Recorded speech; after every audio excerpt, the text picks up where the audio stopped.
안녕하십니까? 오늘은 우리가 레위기 21장부터 24장까지를 함께 읽고요. 10편, 11편을 읽도록 하겠습니다.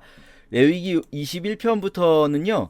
저희가 앞에서 말씀드렸듯이 레위기는 크게 두 가지로 구조를 볼 수가 있어요. 하나는 제사법전과 성결법전, 이 두 가지 법전을 합쳐놓은 구조로 보는 방법이 있다 말씀드렸었죠. 앞부분에서는 1장부터 16장까지는 제사법을 알려주는 제사법전, 그리고 뒷부분 17장부터 26장까지는 성결법이라고도 부르는 일상의 법을 알려준다. 이렇게 성결법전, 이렇게 구조를 보는 방법이 있는가 하면, 또 다른 방법으로는 레위기 전체를 19장을 중심에 놓고 교차대구 구조로 레위기 전체가 맨 앞에는 5대 제사가 있고 맨 뒷부분에는 절기법이 있어서 제사법과 절기법이라는 의식법, 그러니까 제사나 절기 같은 것들은 일종의 리추얼이라고 하죠. 어떤 종교의식들이잖아요. 종교의식의 의식법들이 있고, 그리고 제사법 다음에 제사장에 관한 규례들이 있었거든요.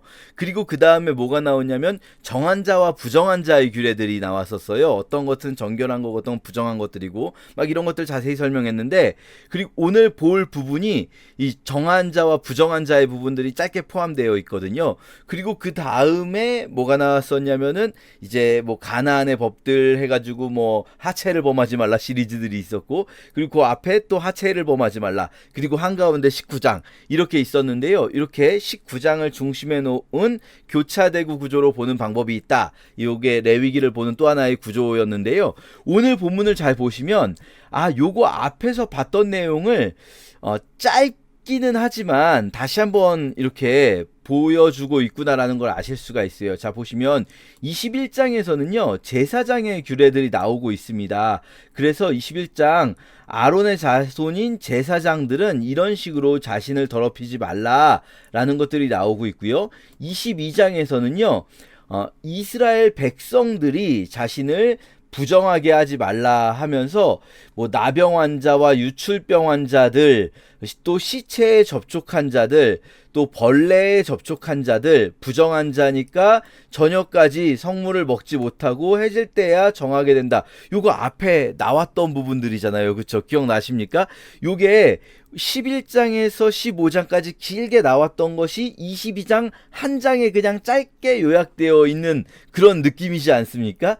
그리고 23장부터 절기법들, 그러니까 이 의식규례가 23장부터 쭈르륵 나오게 되는 거죠. 그래서 21장에 제사장에 관한 법, 22장에 이스라엘 백성들 중 정결한 자와 부정한 자에 관한 법, 23장에 절기법들, 그리고 24장에서는 이제 오늘 볼 부분의 마지막 부분은 불을, 그러니까 성막에 등잔불을 켜는 법과, 그리고 뭐 안식일마다 진설병을 넣는 법, 이런 것들이 나오고요. 에피소드 하나가 나옵니다. 여호와의 이름을 망령되이 일컬은 자를 정말로 죽이냐 마느냐. 실제로 여호와의 이름을 망령되이 일컬은 자는 죽이라라는 법을 주셨는데 진짜로 망령되이 일컬은 자가 나온 거예요. 그러면 진짜 죽입니까?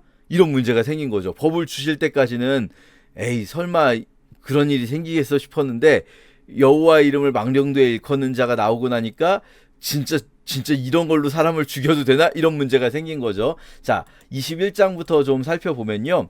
우선 아론의 자손 제사장들이 어떻게 자신을 더럽히지 말아야 하는지에 대한 법을 주시는데요. 굉장히 이들 제사장들은 자신을 정결하게 지켜가야 합니다. 그래서 뭐 머리털을 깎지 말고 뭐 이런 것들이 있습니다. 여인도 매춘을 하는 여성이나 이혼당한 여인과는 결혼하면 안 되고 뭐 이런 것들이 있는데요. 여러분 주의하셔야 될 것이 있어요. 이 본문을 읽으실 때 조금 마음이 불편하실 수도 있어요. 여러분 읽으시다가 여러분 꼭 기억하셔야 되는 게요. 이 본문은 우리가 구약의 본문을 읽으실 때요. 구약의 본문들은 그 시대 사람들에게 주어진 본문이에요. 그 시대 사람들이 이해하게 하기 위한 방식으로 주어진 본문이에요. 말씀드렸듯이 제사제도 자체가 그 시대에 원래 있던 방법을 하나님께서 그 시대 사람들이 이해할 수 있도록 그 시대의 방식을 활용하신 것이지, 하나님께서 제사 제도를 원하셔서 주신 게 아니에요. 만약에 하나님께서 제사 제도를 원하셔서 제사를 주신 것이라면 지금도 우리는 제사를 드려야 합니다. 그러나 신약 시대에 제사를 안 드리잖아요. 왜 그렇습니까? 하나님이 제사를 원해서 주신 게 아니에요. 하나님은 제사를 원하시지 않으세요, 사실. 그런데 왜 제사를 주셨는가? 구약 시대에는 하나님께서 제사를 원하신 게 아니라 그 시대에 원래 모든 이방인들이 다 제사를 드리고 있었어요. 그래서 하나님께서 하나님의 뜻을 그들에게 전하시고 싶으신데, 속죄의 의미를 전하고 싶으신데, 그들이 기왕에 제사라는 제도를 가지고 있으니, 사실 그들이 가지고 있던 제사의 의미에는 원래 속죄라는 의미가 없어요.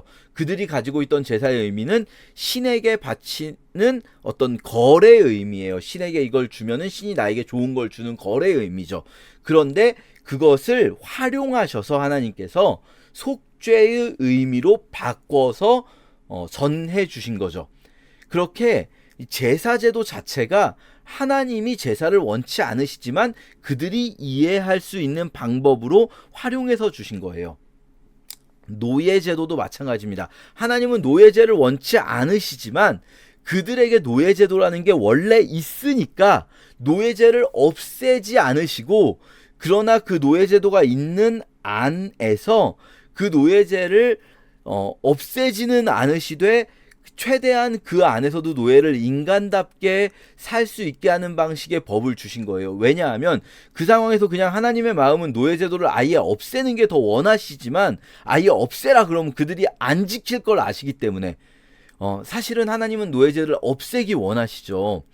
그걸 보면 알 수 있는 게, 도망간 노예를 숨겨주라는 법이 있다는 것 자체가, 노예제를 원하신다면 그런 법이 있을 리가 없지 않습니까? 도망간 노예를 숨겨주라는 법은 도대체가 노예제를 원하시는 분이 주실 만한 법이 아니잖아요. 그런 상황에서도 하나님께서 노예제를 없애라 라고 말씀하시지 않는 건 그들이 지킬 수 있는 선에서 법을 주기 원하셨기 때문인 거죠. 마찬가지로요, 오늘 이 제사장에 대한 법을 보시다 보면 우리 지금 시대에 우리가 보기에는 마음이 불편할 수도 있어요. 예를 들면은 제사장들은 몸에 장애가 있는 사람들은 제사장의 어떤 업무를 수행할 수가 없어요. 오해하지 마세요. 이 사람들은 그럼에도 불구하고 제사장으로서 제사장 가문에서 내쳐지지 않고요. 제사장의 지위가 유지되고 제사장으로서 받을 수 있는 권한은 다 받아요. 제사장들이 먹는 음식도 다 받고요. 제사장의 성물도 다 먹을 수가 있어요. 이 사람들 제사장이라고 불릴 수도 있고, 다만 이 사람들이 제사장으로서 그 성소를 섬기는 그 자리에서 성소 안으로 들어가지는 못해요. 그거는 사람들이 보는 앞에서 제사장의 직임을 수행할 때 그 시대 사람들이 그걸 그렇게 장애가 있는 사람들이 제사장직을 수행할 때 그게 그 시대 사람들이 보기에 그 시대 사람들에게 받아들여지기 굉장히 어려운 일이었을 거예요. 그게. 그러면 그걸로 그 시대 사람들에게 그걸로 하나님에 대한 어떤 이미지가 왜곡되거나 그런 것들을 막기 위한 것이지, 어떤 장애인은 하나님 나라에 들어갈 수 없다거나 하나님께서 장애인을 차별하신다거나 그렇게 볼 수는 없습니다. 오히려 신약 시대에는요, 하나님께서 오히려 예수께서 비유를 베푸실 때 잔치를 베푸시면서 오히려 저는 자들과 장애인들을 초대하라고 예수께서 누가복음 12장에서 말씀하시거든요. 그렇기 때문에 이런 부분을 읽으시면서 이거 도대체 그러면은 하나님 나라에서는 이런 자들이 합당치 않다는 것인가, 이렇게 이해하시면 곤란하고요. 마치 노예제라든지 또 여성에 관한 법들이라든지, 여성에 관한 법들에서 여성들이 남편에게 종속된 것처럼 표현되는 법들이라든지 이런 것들이 있거든요. 그런 것들과 마찬가지의 수준에서 해석해야 된다는 것들을 여러분 기억하시면 좋겠다라고 꼭 보시면 좋겠어요. 그리고 그리고 22장으로 넘어가셔서 22장에서 여러분 이 본문들은요 앞에서 보신 것과 마찬가지인데 잘 보시면 여기서 잘 보시면 이것이 성물을 먹는 것과 관계되거든요. 이게 왜 다시 반복될까? 성물을 먹는 것. 이게 결국은 요 뒤에서 계속 고기 먹는 문제와 연결이 되어 있어요. 그래서 여기 뒤에 고기 먹는 것이 다시 나와요. 어떤 고기냐면요. 여기서 여러분 기억하실지 모르겠는데 감사제와 서원제와 자원제가 나옵니다. 여러분 감사제와 서원제와 자원제가 혹시 뭔지 기억나십니까? 감사제, 서원제, 자원제. 요거는요 화목제의 종류입니다. 화목제는 세 종류가 있습니다. 감사제, 서원제, 자원제. 이 자원제가 다른 데서는 낙헌제라고도 번역이 됩니다. 감사제, 서원제, 자원제는 이 화목제의 종류인데요. 화목제가 왜 여기 이렇게 중요하게 나올까요? 화목제라는 게 왜 중요하냐면요.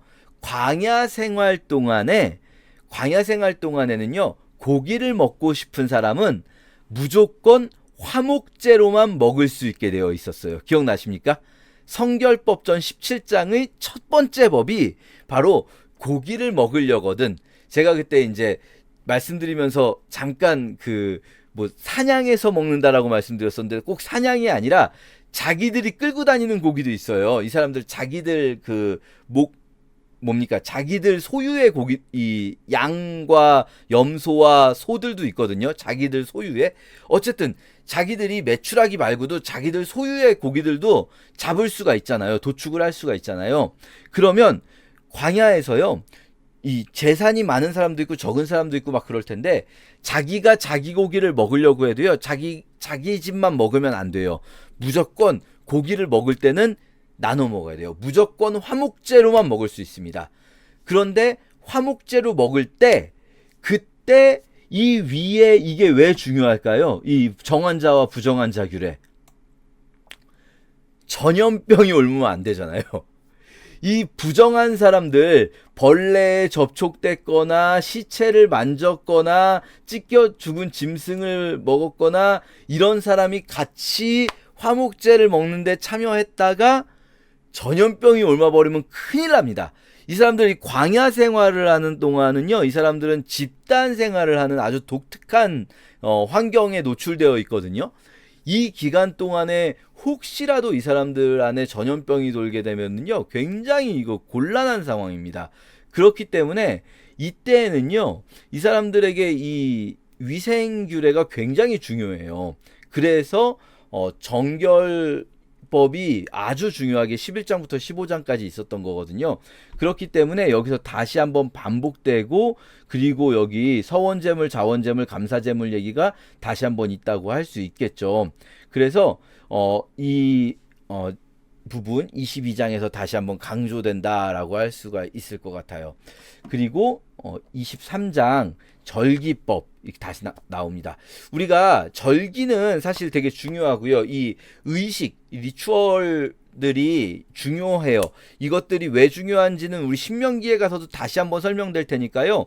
오늘은 읽으시면서 우선 절기들의 날짜들과 절기들이 뭐가 있는지를 우선 머릿속에 하나하나 차분히 좀 기억하는 것부터 좀 했으면 좋겠어요.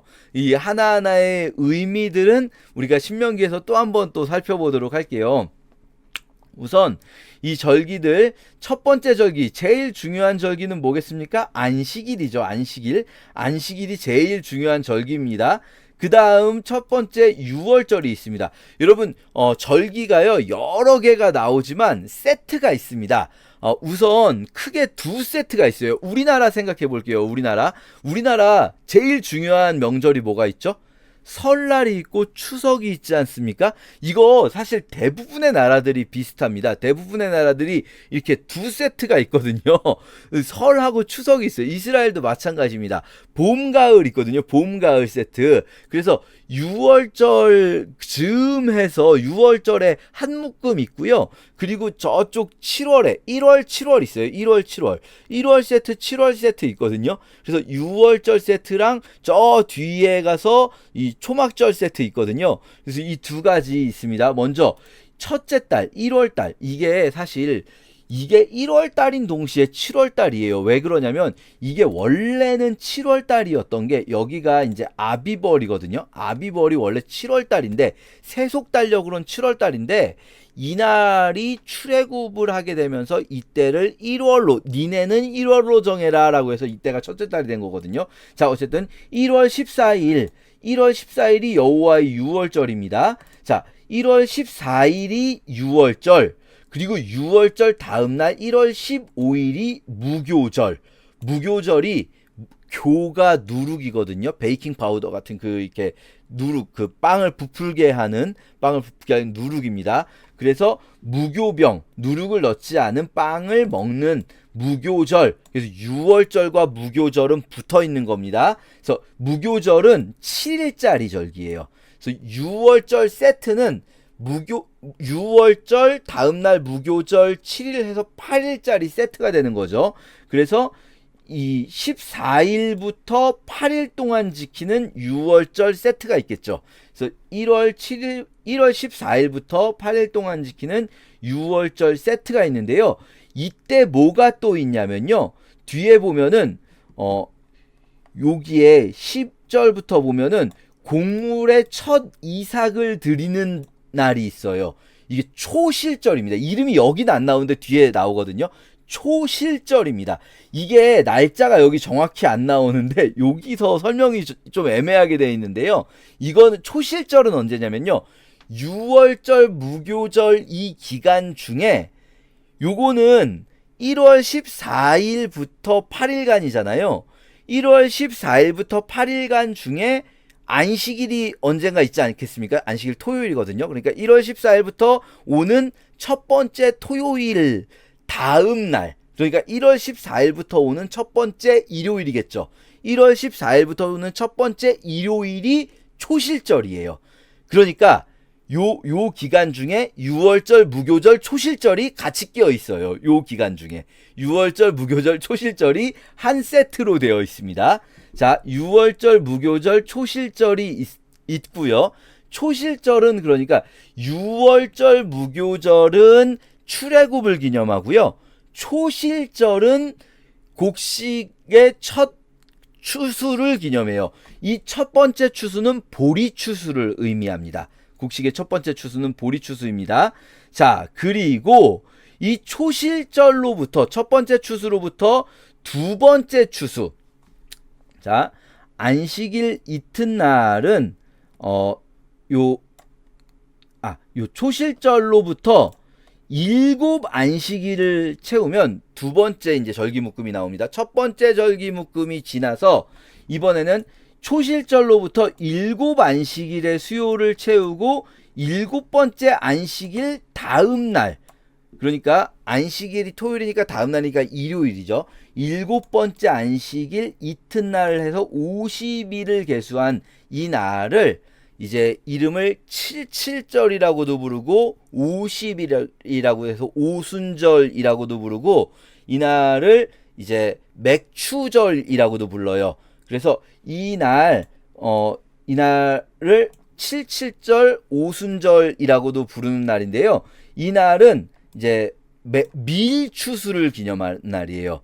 이제 제가 말이 꼬이는데요. 밀추수를 기념하는 77절이 있습니다. 이날은 3월이에요. 3월 5일, 6일 요쯤 됩니다. 이날은 날짜가 정확하지는 않아요. 왜냐면 요일 기준이기 때문에 요일 기준으로 하니까 날짜는 정확하지 않은데 대충 3월 며칠 정도 됩니다. 3월 며칠 정도. 그러니까 여러분 1월 14일부터 시작되는 6월절 묶음에 6월절, 무교절, 초실절이 있고요. 그리고 3월에 77절, 오순절, 맥추절이 있고요.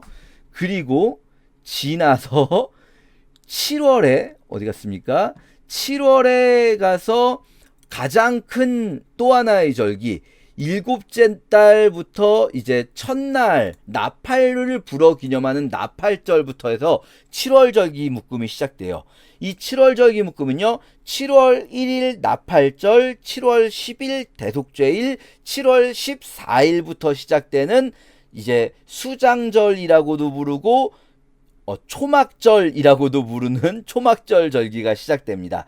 자, 이 먼저 나팔절 같은 경우는요, 7월 7이라는 숫자가 되게 중요해요. 그래서 안식일 중에 안식일, 이 쉬는 날 중에 쉬는 날이죠. 정말 가장 큰 안식일이라고 해서 나팔을 불어 기념하는 안식일이에요. 나팔절이라고 해요. 근데 아까도 말씀드렸지만 원래 이게 7월 1일이지만 원래는 이날이 1월 1일이에요. 그래서 원래는 이날이 설날이에요. 그래서 이날이 지금 이스라엘 사람들이 로시아샤나라고 해서 설날로 지켜요. 이날을. 나팔절이 로시아샤나. 그래서 해의 첫날이다 해서 설날이기도 해요. 그래서 굉장히 기쁘게 지키는 설날입니다. 아무 노동도 하지 않고 쉬는 날이죠. 그리고 일곱째 날 열흘 7월 10일 대속죄일입니다. 이날은 스스로를 괴롭게 하는 날이에요. 스스로를 괴롭게 한다는 것이 뭐 여러 가지 의미가 있을 수 있는데요. 대체로는 금식을 하는 날입니다. 그래서 이 대속죄일 욤키프르에는 금식을 하면서 스스로의 죄를 속죄합니다. 이스라엘 사람들은요, 자신의 해의 시작에 자신의 죄를 속죄하는 것을 굉장히 중요하게 여겨요. 우리가 생각할 때는 한 해를 시작하면서 뭔가 기쁘게 시작해야 될 것 같은데 이 사람들은 한 해를 시작하면서 괴롭게 시작을 하는 것을 중요하게 여깁니다. 그래서 보시면은 스스로를 괴롭게 한다라는 표현이 여러 번 반복됩니다. 그리고 스스로를 괴롭게 한 이후에 일곱째 날 달 15째 날, 즉 7월 15일 이때가 초막절이라서요.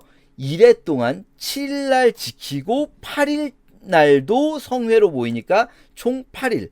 그래서요. 6월절 묶음도 8일, 초막절 묶음도 8일 이렇게 됩니다. 자, 이렇게 총 3개의 묶음이 있다고 할 수 있어요. 6월절 묶음, 77절은 이제 하나, 그리고 초막절 묶음이 있겠죠. 요 3개의 묶음을 또 3개의 각각 영적인 의미랄까요? 그냥 의미가 있어요. 의미가 각각 추수의 의미가 있고요. 그리고 역사적인 출애굽 역사의 의미가 있고요. 그리고 구속사적인 영적 의미가 있어요. 먼저 추수의 의미를 생각해 보면요. 6월절 묶음은 보리추수, 77절은 밀추수, 초막절은 수장절이라고도 부른다고 아까 말씀드렸잖아요. 저장하는 거예요. 이제 보리와 밀 추수했다면 추수한 것들을 수장이라는 거는 이제 저장해가지고 이것들을 우기가 시작되거든요. 우기 동안 먹을 수 있도록 저장해 놓는 의미를 가집니다. 그리고 이 추수의 의미가 있다면 출애굽 역사의 의미에서는 6월절은 말 그대로 이제 10번째 재앙의 의미가 있죠. 77절은 사실 그런 어떤 출애굽 역사의 의미는 별로 없고요. 초막절은 광야 생활 동안에 초막을 짓고 살았던 의미예요. 그래서 그 광야 생활 동안에 우리가 정말 이 초막이라는 게 대충 풀로 얼기설기 지은 집을 짓고 살았음에도 불구하고 하나님께서 우리를 지켜주셨다. 우리가 집도 없이 광야에서 살았는데 하나님이 그동안 우리를 지켜주셨다라는 걸 기억하는 절기거든요. 그런 어떤 출애굽 역사의 의미가 있고요. 구속사적인 영적 의미는 6월절은 부활절이 되죠. 신약시대에 딱 그날 예수 그리스도께서 그 기간 동안 십자가 지시고 부활하셔서 우리 죄에도 불구하고 죽음이 우리를 넘어가는 위대한 사건이 일어나는 날이 되죠. 그리고 77절이 또 이 오순절이 굉장히 중요한 영적 사건이 일어나는 날이 되죠. 성령 강림절이 되죠.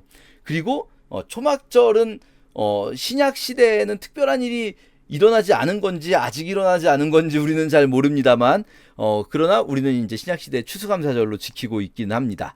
자, 요렇게 우리가 기억하면서 오늘 본문 읽으면 좋겠습니다. 제 21장.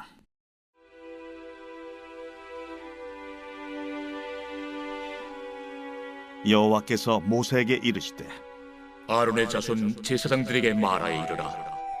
그의 백성 중에서 죽은 자를 만짐으로 말미암아 스스로를 더럽히지 말려니와 그의 살부치인 그의 어머니나 그의 아버지나 그의 아들이나 그의 딸이나 그의 형제나 출가지 아니한 처녀인 그의 자매로 말미암아서는 몸을 더럽힐 수 있느니라.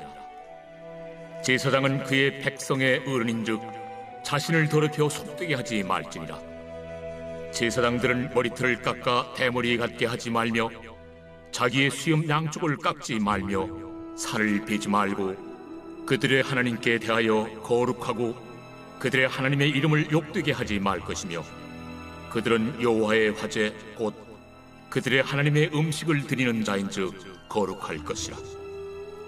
그들은 부정한 창녀나 이혼당한 여인을 취하지 말지니 이는 그가 여호와 하나님께 거룩함이니라. 너는 그를 거룩히 여기라. 그는 내 하나님의 음식을 드림이니라. 너는 그를 거룩히 여기라. 너희를 거룩하게 하는 나 여호와는 거룩함이니라. 어떤 제사장의 딸이든지 행음하여 자신을 속되게 하면 그의 아버지를 속되게 함이니 그를 불살을지니라. 자기의 형제 중 관위로 부음을 받고 위임되어 그 예복을 입은 대제사장은 그의 머리를 풀지 말며 그의 옷을 찢지 말며 어떤 시체든지 가까이 하지 말지니 그의 부모로 말미암아서도 더러워지게 하지 말며 그 성소에서 나오지 말며 그의 하나님의 성소를 속되게 하지 말라. 이는 하나님께서 성별하신 관유가 그 위에 있음이니라. 나는 여호와이니라. 그는 처녀를 데려다가 아내를 삼을지니 과부나 이혼당한 여자나 창녀짓을 하는 더러운 여인을 취하지 말고 자기 백성 중에서 처녀를 취하여 아내를 삼아 그의 자손이 그의 백성 중에서 속되게 하지 말지니 나는 그를 거룩하게 하는 여호와임이니라. 여호와께서 모세에게 말씀하여 이르시되 아론에게 말하여 이르라. 누구든지 너의 자손 중 대대로 육체에 흠이 있는 자는 그 하나님의 음식을 드리려고 가까이 오지 못할 것이니라. 누구든지 흠이 있는 자는 가까이 하지 못할지니 곧 맹인이나 다리 저는 자나 코가 불완전한 자나 지체가 더한 자나 발 부러진 자나 손 부러진 자나 등 굽은 자나 키 못 자란 자나 눈에 백막이 있는 자나 습진이나 버짐이 있는 자나 고안 상한 자나 제사장 아론의 자손 중에 흠 있는 자는 나와 여호와께 화제를 드리지 못할지니 그는 흠이 있은즉 나와서 그의 하나님께 음식을 드리지 못하느니라. 그는 그의 하나님의 음식이 지성물이든지 성물이든지 먹을 것이나 휘장 안에 들어가지 못할 것이요 제단에 가까이 하지 못할지니 이는 그가 흠이 있음이니라. 이와 같이 그가 내 성소를 더럽히지 못할 것은 나는 그들을 거룩하게 하는 여호와임이니라. 이와 같이 모세가 아론과 그의 아들들과 온 이스라엘 자손에게 말하였더라.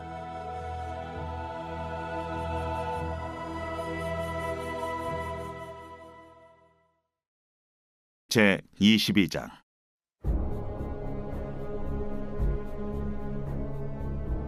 여호와께서 모세에게 말씀하여 이르시되 아론과 그의 아들들에게 말하여 그들로 이스라엘 자손이 내게 드리는 그 성물에 대하여 스스로 구별하여 내 성물을 욕되게 함이 없게 하라. 나는 여호와이니라. 그들에게 이르라. 누구든지 내 자손 중에 대대로 그의 몸이 부정하면서도 이스라엘 자손이 구별하여 여호와께 드리는 성물에 가까이 하는 자는 내 앞에서 끊어지리라. 나는 여호와이니라. 아론의 자손 중 나병 환자나 유칠병자는 그가 정결하기 전에는 그 성물을 먹지 말 것이요 시체의 부정에 접촉된 자나 설정한 자나 무릇 사람을 부정하게 하는 벌레에 접촉된 모든 사람과 무슨 부정이든지 사람을 더럽힐 만한 것에서 접촉된 자 곧 이런 것에 접촉된 자는 저녁까지 부정하니 그의 몸을 물로 씻지 아니하면 그 성물을 먹지 못할지며 해질 때에야 정하리니 그 후에야 그 성물을 먹을 것이니라. 이는 자기의 음식이 됨이니라. 시체나 찢겨 죽은 짐승을 먹음으로 자기를 더럽히지 말라. 나는 여호와이니라. 그들은 내 명령을 지킬 것이니라. 그것을 속되게 하면 그로 말미암아 죄를 짓고 그 가운데서 죽을까 하노라. 나는 그들을 거룩하게 하는 여호와이니라. 일반인은 성물을 먹지 못할 것이며 제사장의 객이나 품꾼도 다 성물을 먹지 못할 것이니라. 그러나 제사장이 그의 돈으로 어떤 사람을 샀으면 그는 그것을 먹을 것이며 그의 집에서 출생한 자도 그렇게 하여 그들이 제사장의 음식을 먹을 것이며 제사장의 딸이 일반인에게 출가하였으면 거제의 성물을 먹지 못하되 만일 그가 과부가 되든지 이혼을 당하든지 자식이 없이 그의 친정에 돌아와서 젊으실 때와 같으면 그는 그의 아버지 몫의 음식을 먹을 것이나 일반인은 먹지 못할 것이니라. 만일 누가 부지 중에 성물을 먹으면 그 성물에 그것의 5분의 1을 더하여 제사장에게 줄지니라. 이스라엘 자손이 여호와께 드리는 성물을 그들은 속되게 하지 말지니 그들이 성물을 먹으면 그 죄로 인하여 형벌을 받게 할 것이니라. 나는 그 음식을 거룩하게 하는 여호와이니라. 여호와께서 모세에게 말씀하여 이르시되 아론과 그의 아들들과 이스라엘 온 족속에게 말하여 이르라. 이스라엘 자손이나 그 중에 거류하는 자가 소원제물이나 자원제물로 번제와 더불어 여호와께 예물로 드리려거든 기쁘게 받으심이 되도록 소나 양이나 염소의 흠없는 수국수로 드릴지니 흠 있는 것은 무엇이나 너희가 드리지 말 것은 그것이 기쁘게 받으심이 되지 못할 것입니다. 만일 누구든지 소원한 것을 갚으려 하든지 자의로 예물을 드리려 하여 소나 양으로 화목제물을 여호와께 드리는 자는 기쁘게 받으심이 되도록 아무 흠이 없는 온전한 것으로 할지니 너희는 눈먼 것이나 상한 것이나 지체에 배임을 당한 것이나 종기 있는 것이나 습진 있는 것이나 비루 먹은 것을 여호와께 드리지 말며 이런 것들은 제단 위에 화제물로 여호와께 드리지 말라. 소나 양의 지체가 더하거나 덜하거나 한 것은 너희가 자원제물로는 쓰려니와 서원제물로 드리면 기쁘게 받으심이 되지 못하리라. 너희는 고안이 상하였거나 치였거나 터졌거나 배임을 당한 것은 여호와께 드리지 말며 너희의 땅에서는 이런 일을 행하지도 말지며 너희는 외국인에게서도 이런 것을 받아 너희의 하나님의 음식으로 드리지 말라. 이는 결점이 있고 흠이 있는 것인즉 너희를 위하여 기쁘게 받으심이 되지 못할 것입니다. 여호와께서 모세에게 말씀하여 이르시되 수소나 양이나 염소가 나거든 이래 동안 그것의 어미와 같이 있게 하라. 8째 날 이후로는 여호와께 화제로 예물을 드리면 기쁘게 받으심이 되리라. 암소나 암양을 막론하고 어미와 새끼를 같은 날에 잡지 말지니라. 너희가 여호와께 감사 제물을 드리려거든 너희가 기쁘게 받으심이 되도록 드릴지며 그 제물은 그날에 먹고 이튿날까지 두지 말라. 나는 여호와이니라. 너희는 내 계명을 지키며 행하라. 나는 여호와이니라. 너희는 내 성호를 속되게 하지 말라. 나는 이스라엘 자손 중에서 거룩하게 함을 받을 것이니라. 나는 너희를 거룩하게 하는 여호와요 너희의 하나님이 되려고 너희를 애굽 땅에서 인도하여 낸 자니 나는 여호와이니라.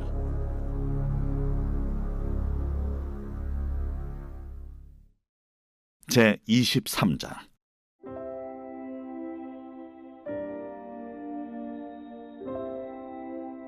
여호와께서 모세에게 말씀하여 이르시되 이스라엘 자손에게 말하여 이르라. 이것이 나의 절기들이니 너희가 성회로 공포할 여호와의 절기들이니라. 엿새 동안은 일할 것이요 7째 날은 쉴 안식이니 성회의 날이라. 너희는 아무 일도 하지 말라. 이는 너희가 거주하는 각처에서 지킬 여호와의 안식이니라. 이것이 너희가 그 정한 때에 성회로 공포할 여호와의 절기들이니라.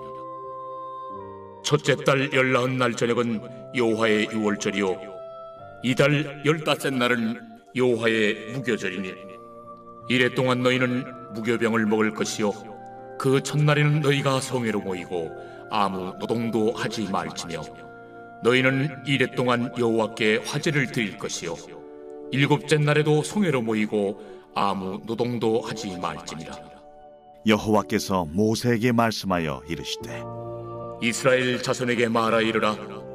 너희는 내가 너희에게 주는 땅에 들어가서 너희의 곡물을 거둘 때에 너희의 곡물의 첫 이삭 한 단을 제사장에게로 가져갈 것이요 제사장은 너희를 위하여 그 단을 여호와 앞에 기쁘게 받으심이 되도록 흔들되 안식일 이튿날에 흔들 것이며 너희가 그 단을 흔드는 날에 1년 되고 흠없는 순양을 여호와께 번제로 드리고 그 소제로는 기름 섞은 고운 가루 10분의 2 에바를 여호와께 드려 화제로 삼아 향기로운 냄새가 되게 하고 전제로는 포도주 4분의 1 흰을 쓸 것이며 너희는 너희 하나님께 예물을 가져오는 그날까지 떡이든지 볶은 곡식이든지 생이삭이든지 먹지 말지니 이는 너희가 거주하는 각처에서 대대로 지킬 영원한 규례니라.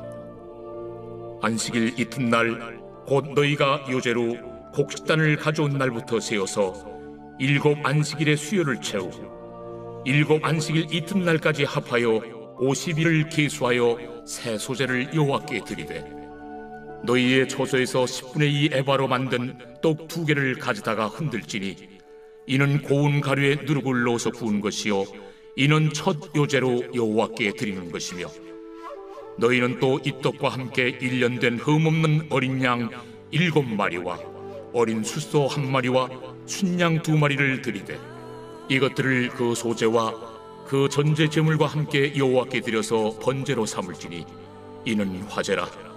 여호와께 향기로운 냄새며 또 순념소 하나로 속죄제를 드리며 1년 된 어린 순양 2마리를 화목제물로 드릴 것이요 제사장은 그 첫 이삭의 떡과 함께 그 2마리 어린 양을 여호와 앞에 흔들어서 요제를 삼을 것이요 이것들은 여호와께 드리는 성물이니 제사장에게 돌릴 것이며 이날에 너희는 너희 중에 성회를 공포하고 어떤 노동도 하지 말지니 이는 너희가 그 거주하는 각처에서 대대로 지킬 영원한 규례니라. 너희 땅의 곡물을 베일 때 반모퉁이까지 다 베지 말며 떨어진 것을 줍지 말고 그것을 가난한 자와 거류민을 위하여 남겨두라. 나는 너희 하나님 여호와이니라. 여호와께서 모세에게 말씀하여 이르시되 이스라엘 자손에게 말하여 이르라. 7째 달 곧 그 달 첫날은 너희에게 쉬는 날이 될지니 이는 나팔을 불어 기념할 날이요 성회라. 어떤 노동도 하지 말고 여호와께 화제를 드릴지니라. 여호와께서 모세에게 말씀하여 이르시되 7째 달 열흘날은 속죄일이니 너희는 성회를 열고 스스로 괴롭게 하며 여호와께 화제를 드리고 이날에는 어떤 일도 하지 말 것은 너희를 위하여 너희 하나님 여호와 앞에 속죄할 속죄일이 됨이니라. 이날에 스스로 괴롭게 하지 아니하는 자는 그 백성 중에서 끊어질 것이라. 이날에 누구든지 어떤 일이라도 하는 자는 내가 그의 백성 중에서 멸절시키리니 너희는 아무 일도 하지 말라. 이는 너희가 거주하는 각처에서 대대로 지킬 영원한 규례니라. 이는 너희가 쉴 안식이니라. 너희는 스스로 괴롭게 하고 이달 9날 저녁 곧 그 저녁부터 이튿날 저녁까지 안식을 지킬지니라. 여호와께서 모세에게 말씀하여 이르시되 이스라엘 자손에게 말하여 이르라.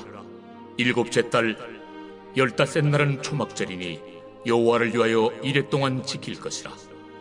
첫날에는 성회로 모일지니 너희는 아무 노동도 하지 말지며 이래 동안에 너희는 여호와께 화제를 드릴 것이요 8째 날에도 너희는 성회로 모여서 여호와께 화제를 드릴지니 이는 거룩한 대회라. 너희는 어떤 노동도 하지 말지니라. 이것들은 여호와의 절기라. 너희는 공포하여 성회를 열고 여호와께 화제를 드릴지니 번제와 소제와 희생제물과 전제를 각각 그날에 드릴지니 이는 여호와의 안식일 외에 너희의 헌물 외에 너희의 모든 소원제물 외에 또 너희의 모든 자원제물 외에 너희가 여호와께 드리는 것이니라. 너희가 토지소산 거두기를 마치거든 일곱째 달 15날부터 이래 동안 여호와의 절기를 지키되 첫날에도 안식하고 여덟째 날에도 안식할 것이요 첫날에는 너희가 아름다운 나무 실과와 종려나무 가지와 무성한 나무 가지와 신의 버들을 취하여 너희의 하나님 여호와 앞에서 이래 동안 즐거워할 것이라. 너희는 매년 이래 동안 여호와께 이 절기를 지킬지니 너희 대대의 영원한 규례라. 너희는 일곱째 달에 이를 지킬지니라. 너희는 이래 동안 초막에 거주하되 이스라엘에서 난 자는 다 초막에 거주할지니 이는 내가 이스라엘 자손을 애굽 땅에서 인도하여 내던 때에 초막에 거주하게 한 줄을 너희 대대로 알게 함이니라. 나는 너희의 하나님 여호와이니라. 모세는 이와 같이 여호와의 절기를 이스라엘 자손에게 공포하였더라. 제24장.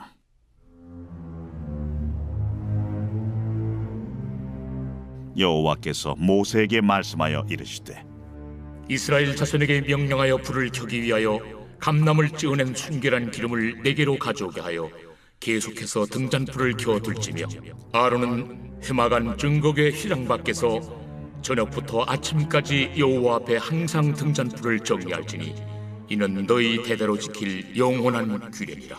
그는 여호와 앞에서 순결한 등잔대 위에 등잔들을 항상 정리할지니라. 너는 고운 가루를 가져다가 떡 12개를 굽되 각 덩이를 10분의 2 에바로 하여 여호와 앞 순결한 상 위에 두 줄로 한 줄에 6씩 진설하고 너는 또 정결한 유향을 그 각 줄 위에 두어 기념물로 여호와께 화제를 삼을 것이며 안식일마다 이 떡을 여호와 앞에 항상 진설할지니 이는 이스라엘 자손을 위한 것이요 영원한 언약이니라. 이 떡은 아론과 그의 자손에게 돌리고 그들은 그것을 거룩한 곳에서 먹을지니 이는 여호와의 화제 중 그에게 돌리는 것으로서 지극히 거룩함이니라. 이는 영원한 규례니라. 이스라엘 자손 중에 그의 어머니가 이스라엘 여인이요 그의 아버지는 애굽 사람인 어떤 사람이 나가서 한 이스라엘 사람과 진영 중에서 싸우다가 그 이스라엘 여인의 아들이 여호와의 이름을 모독하며 저주하므로 무리가 끌고 모세에게로 가니라. 그의 어머니의 이름은 슬로미시요 단지파 디브리의 딸이었더라. 그들이 그를 가두고 여호와의 명령을 기다리더니 여호와께서 모세에게 말씀하여 이르시되 그 저주한 사람을 진영 밖으로 끌어내어 그것을 들은 모든 사람이 그들의 손을 그의 머리에 얹게 하고 온 회중이 돌로 그를 칠지니라. 너는 이스라엘 자손에게 말하여 이르라. 누구든지 그의 하나님을 저주하면 죄를 담당할 것이요 여호와의 이름을 모독하면 그를 반드시 죽일지니 온 회중이 돌로 그를 칠 것이니라. 거류민이든지 본토인이든지 여호와의 이름을 모독하면 그를 죽일지니라. 사람을 쳐 죽인 자는 반드시 죽일 것이요 짐승을 쳐 죽인 자는 짐승으로 짐승을 갚을 것이며 사람이 만일 그의 이웃에게 상해를 입혔으면 그가 행한 대로 그에게 행할 것이니 상처에는 상처로 눈에는 눈으로 이에는 이로 갚을지라. 남에게 상해를 입힌 그대로 그에게 그렇게 할 것이며 짐승을 죽인 자는 그것을 물어줄 것이요 사람을 죽인 자는 죽일지니 거류민에게든지 본토인에게든지 그 법을 동일하게 할 것은 나는 너희의 하나님 여호와입니다. 모세가 이스라엘 자손에게 말하니 그들이 그 저주한 자를 진영 밖으로 끌어내어 돌로 쳤더라. 이스라엘 자손이 여호와께서 모세에게 명령하신 대로 행하였더라. 제11편 다윗의 시 인도자를 따라 부르는 노래. 내가 여호와께 피하였거늘 너희가 내 영혼에게 새같이 내 산으로 도망하라 함은 어찌함인가. 악인이 활을 당기고 화살을 시위에 먹이며 마음이 바른 자를 어두운 데서 쏘려 하는도다. 터가 무너지면 의인이 무엇을 하랴. 여호와께서는 그의 성전에 계시고 여호와의 보좌는 하늘에 있으며 그의 눈이 인생을 통촉하시고 그의 안목이 그들을 감찰하시도다. 여호와는 의인을 감찰하시고 악인과 폭력을 좋아하는 자를 마음에 미워하시도다. 악인에게 그물을 던지시리니 불과 유황과 태우는 바람이 그들의 잔에 소득이 되리로다. 여호와는 의로우사 의로운 일을 좋아하시나니 정직한 자는 그의 얼굴을 배우리로다.